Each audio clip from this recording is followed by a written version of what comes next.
ကျွန်တော်ကဗမာနိုင်ငံမှာဆရာဝန်ပဲဒါပေမဲ့ကျွန်တော်စင်ကာပူနိုင်ငံရောက်တာကျွန်တော်ဆရာဝန်မဟုတ်တော့ဗမာပြည်မှာတော့ကျွန်တော်ဆရာဝန်ဘာဖြစ်လို့လဲ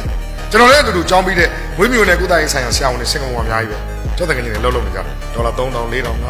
5000 30 40 50ကျွန်တော်လည်းနှစ်တိုင်းရောက်တယ်သူများပေါင်လန်ထောင်းရင်ထိခိုက်မှာဆိုလို့ကိုပေါင်မဲ့ကိုလန်ထောင်းမှမယ်အဲ့ဒီကျွန်တော်တငယ်ချင်းတွေအကုန်လုံးဟာစင်ကာပူမှာအဲ့ဒီတရိတ်ဆိုင်ရုံတွေမှာအဲ့ဒီစေးခန်းတွေမှာဆရာဝန် status ဆရာဝန်အဆင့်နဲ့တာဝန်ထမ်းဆောင်နေတာမဟုတ်ဘူးနော်လွယ်အောင်ပြောမယ်လူနာပြူအဆင့်လောက်နဲ့လှုပ်နေတာဗမာပြည်ကယူသွားတာဆရာဝန်ပဲ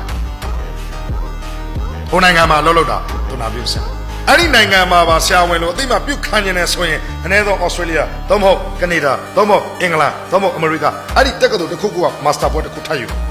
6နှစ်လောက်ချိန်ပေးရမယ်ထပ်ယူပြီးရင်တော့ဒေါက်တာအဖြစ်အသိမှပြုမယ်လစာလည်းတူတော့မူလ3000ရရင်နောက်ကျ9000လောက်ရသွားမယ်8000လောက်ရသွား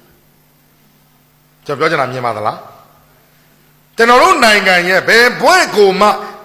ပြည်ပကအသိမှပြုခြင်းမရှိဘူးဒါဆိုကျွန်တော်တို့ရဲ့ပြည်နိုင်အရေးသွေးရဘယ်လောက်ထိနောက်ကျနေလဲဆိုတာစဉ်းစားကြည့်ပါ